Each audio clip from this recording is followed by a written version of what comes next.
एक दिन लक्ष्मण जी कहीं गए हुए थे, पुष्प दल उतारने कहीं गए हुए थे। राम जी का मन किया कि आज लक्ष्मण नहीं है, क्यों न जानकी जी का श्रृंगार किया जाए। जानकी जी का, सीता मां का श्रृंगार किया जाए, सीता जी का श्रृंगार किया जाए, ऐसा भाव मेरे रघुनाथ जी में उत्पन्न हुआ।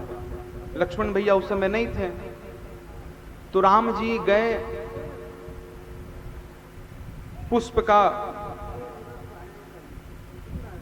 जितने भी मतलब पहनने का सामान होता है, बाल में पुष्पों का गजरा बनाए, बाल के लिए पुष्प का गजरा बनाए, गले के लिए पुष्प का माला बनाए, कर के लिए पुष्प का कंगन बनाए, कमर के लिए बाजू बंद, कमर में बाजू बंधन में पहन जा रहा हो, बाजू बंद बाजू में पहन जा रहा है, उल्टा बोला गया। हाँ, कमर धनी, बाजू के लिए बाजू बंद, कर के लिए कंगन और कमर के लिए कमर धनी है, कर धनी। अच्छा, का कमर धनी बोल दे, कर धनी बोल रही है आप, कमर धनी बोल रही है। अच्छा, भाषा है कर धनी, यहाँ का भाषा। अच्छा, पुष्पों की माला से ही कमर के लिए कर धनी तैयार किए, और इन सभी को ले जाकर सीतहि पहिराए प्रभु सादर। बड़े ही आदर से मेरी मां का राम जी ने श्रृंगार किया, बड़े ही आदर से। इस श्रृंगार का दर्शन करने के लिए सारे देवता ऊपर से चले आए। चित्रकूट के ऊपर सभी देवता इस श्रृंगार का दर्शन कर रहे थे, अपने आप को सौभाग्य मान रहे थे, अपने आप के जीवन को सराह रहे थे, किस्मत को। उसी देवताओं के भीड़ में इंद्र का एक बेटा था जयंत, वो भी पहुंचा हुआ था। कौन था? जयंत, वो भी पहुंचा हुआ था। अब सारे देवता तो समझ गए कि प्रभु श्रृंगार कर रहे हैं, लेकिन जयंत के मन में संशय उत्पन्न हो गया। क्या संशय उत्पन्न हो गया? ये भगवान हैं क्या? भगवान कभी स्त्री का श्रृंगार करते हैं? ये भगवान नहीं हो सकते हैं। मैं जयंत इनकी भुजाओं का बल चेक करूंगा, पता लगाऊंगा इनकी भुजाओं में कितना बल है, ये बहरूपिया होंगे अवश्य। जयंत क्या किया? कौवा का रूप धारण किया और सीता जी के सामने आ गया, कौवा का रूप धारण करके। जयंत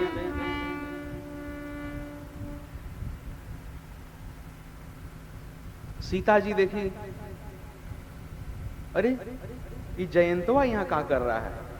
सीता जी पहचान गई। क्यों? सीता जी माया है और राम जी मायापति। तो माया न तो मायापति के आगे चलेगी, न तो माया के आगे चलेगी। माया का रूप बनाकर जयंत कौवा बनकर आया था और सामने खड़ा था, पेड़ पर बैठा हुआ था, लेकिन बनाया तो रूप माया का था। सीता जी के आगे माया तो चलने वाली नहीं है। सीता जी पहचान गई कि जयंतवा क्या कर रहे हो? अभी सोच ही रही थी, उतने में ही जयंत आकर मेरे मां के पांव में चोंच मार दिया। सीता चरण चोंच हति भागा। सीता जी के चरण में आकर चोंच मारकर भाग गया। चला रुधिर, खून निकलने लग गया। रघुनायक जाना। देखिए, सीता जी तो बोली पुत्र है, पुत्र से गलती हो गई। हम सभी लोग मां सीता जी के पुत्र ही तो हैं, संतान तो हैं, वो हम सभी की मां है, तो इस नाते हम लोग पुत्र हुए, आप लोग पुत्री हुई, तो जयंत भी मां के पुत्र ही हुआ। तो बोली कि बेटा है ना, बेटा से गलती हो जाती है। ये सोचकर मां सीता ने छोड़ दिया। जयंत चला वहां से, सीता जी के चरण से खून निकलने लग गया। खून निकला ना तो राम जी के पांव में जाकर खून लगा। अब यदि खून स्पर्श होता है तो खून ठंडा होता है। खून जैसे ही स्पर्श हुआ, राम जी को पता चला, अरे ये क्या है? उठकर देखें, खून निकल रहा है। पता चला जयंत आया था। सीता जी तो माफ कर दी, राम जी माफ नहीं किए। क्या किए? राम जी चित्रकूट में थे, कुशा की चटाई पर बैठे हुए थे। चटाई की कुशा में से 2 कुशा निकाले, एक का धनुष बनाए, एक का बाण बनाए और ब्रह्मास्त्र के मंत्र से अभिमंत्रित किए और जयंत के पीछे छोड़ दिए। क्यों छोड़े?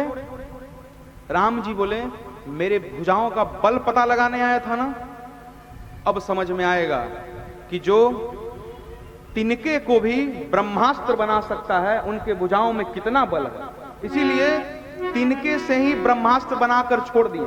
चाहते तो धनुष बाण से छोड़ सकते थे, लेकिन धनुष बाण से क्यों नहीं छोड़े? ये दिखाना था कि जो तिनका को भी ब्रह्मास्त्र बना सकता है, उनके भुजाओं में कितना बल है।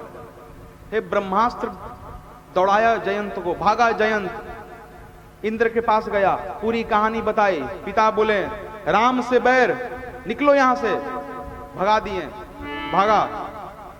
ब्रह्मा जी के पास गया, ब्रह्मा जी को सब बात बताई। ब्रह्मा जी भी नहीं बैठने के लिए कह रहे हैं, भगाए, भागो यहां से। भगवान शंकर के पास गया, शंकर जी त्रिशूल लेके अलग दौड़ा दिए। हे, तुम मेरे राम जी के साथ अन्याय किया है। शंकर जी अलग दौड़ा दिए जयंतवा को। जयंत जिधर जिधर भागे, ब्रह्मास्त्र उधर उधर भागे। ब्रह्मा, विष्णु, महेश और जितने भी देवता थे, किसी ने भी जयंत को आज बैठने के लिए नहीं कहा, किसी ने भी नहीं कहा। उसी समय नारद जी की दृष्टि जयंत पर पड़ गई। किसकी दृष्टि? नारद जी की। नारद जी कौन है? संत हैं। नारद देखा बिकल जयंता, अलागी दया कोमल चित संता।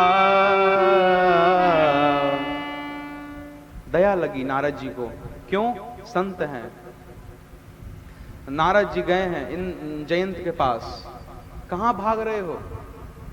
जयंत ने पूरी कहानी सुना डाली। ऐसा ऐसा बात है, रघुनाथ जी के बल को मैं पता लगाने गया, लेकिन वो तिनके को ही ब्रह्मास्त्र बनाकर मेरे पीछे लगा दिए। अभी ब्रह्मास्त्र हमको छोड़ेगा नहीं, हमको भागने दीजिए। नारद जी बोले, रुको रुको 1 मिनट, कहां भाग रहे हो?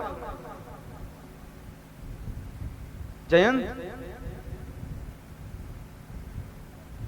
जब पूरा संसार मारता है ना, तब राम जी बचाते हैं, लेकिन जिसको राम जी ही मारना चाहे उसको फिर कौन बचाए हो?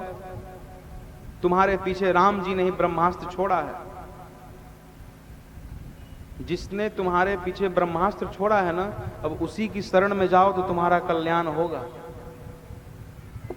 नारद जी बोले, तुम्हें क्या लगता है ब्रह्मास्त्र तुमको अब तक मार नहीं पाया? क्यों? राम जी तुमको मारना नहीं चाहते हैं। नहीं तो राम जी का बनाया हुआ ब्रह्मास्त्र को तुम इतना देर तक घुमाओगे? असंभव। देखो ब्रह्मास्त्र को देखो, तुम चलते हो तो ब्रह्मास्त्र भी चलता है, और तुम रुकते हो तो ब्रह्मास्त्र भी रुक जाता है। अर्थ क्या है? राम जी केवल डराए हैं, मारने के लिए ब्रह्मास्त्र नहीं छोड़े हैं। अच्छा एक बात बताइए, राम जी यदि कुछ छोड़ेंगे तो पॉसिबल है कि कोई बच जाए? नहीं ना। लेकिन जयंतवा कभी तक क्यों बचा हुआ है? क्योंकि राम जी मारना नहीं चाहते हैं। इसीलिए जब जब जयंत भागा तो ब्रह्मास्त्र भी भागा, और जयंत रुकता है तो ब्रह्मास्त्र भी रुक जाता है। क्यों?